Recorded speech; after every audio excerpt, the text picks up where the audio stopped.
Okay, we're up here on the roof, and there's some peculiar vent fans here. It's going to be interesting to get in the attic and see what that's about. Some of the flashing plates right here. Flashing plates are kind of loose. Electric power is above grade. We don't have much in the way of a drip loop. Okay, what a drip loop is the water. This is the weatherhead. This is the drip loop. And it's supposed to be curved like this one down here. This one over here. It's supposed to have more curve. It's called a service drop. I was fishing for that. And you should have more of a loop there because water can curl back into your electrical system. And your trees should not be in your service drop right there. And some of the insulation, it's got several layers, but some of the insulation you see right there, it's kind of cracked. And you come up here, I got this NM cable that's coming over to the detached garage. You can see that this NM is non-metallic, and it's oxidized pretty bad. And you're not supposed to have a bend more than 7 inches. And back to the water, you can see how the water just comes down this line inside this conduit and go into your electrical system.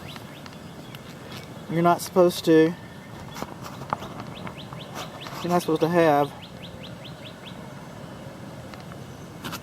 satellite dishes mounted like that.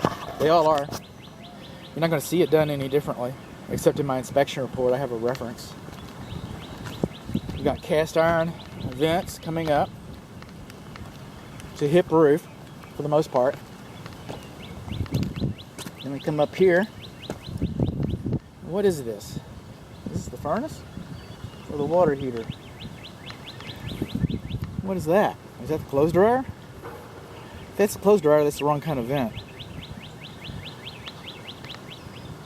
In fact, if that's a water heater, that's the wrong kind of vent. But you're not supposed to have tape on these vents. They're supposed to fit together naturally.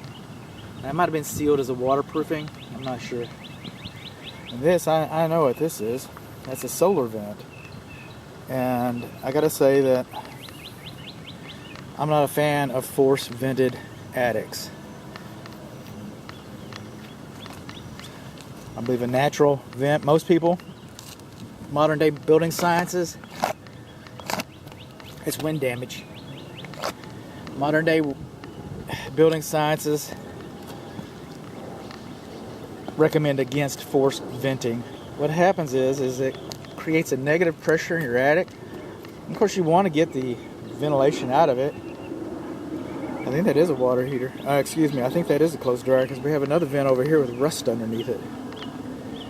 This is your furnace. That's your water heater. And that looks like it might be your clothes dryer, and that's the wrong kind of vent cover. But what I was saying is, with a force vented mechanism, what happens is that you put negative pressure in your attic, and then it sucks your air-conditioned air out of your living space. So the passives are more wind damage. I don't really think that's hail damage. I'm sure we've had some hail over here.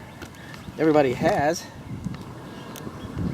And this roof is at least as old as the cellars have been here.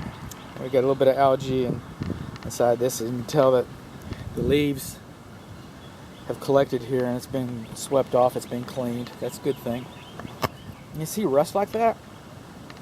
Okay, that came from the appliance.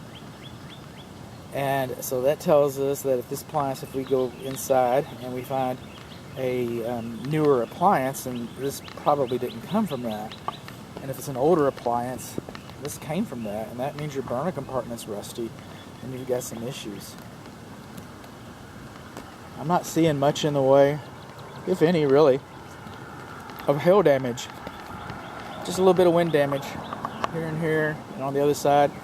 And all your soft metal, that soft metal. I'm not seeing any impact damage on the soft metal. or the rain gutters for that matter. Might change my mind once I take a better look, but it's pretty much, I mean, this could be hail right there.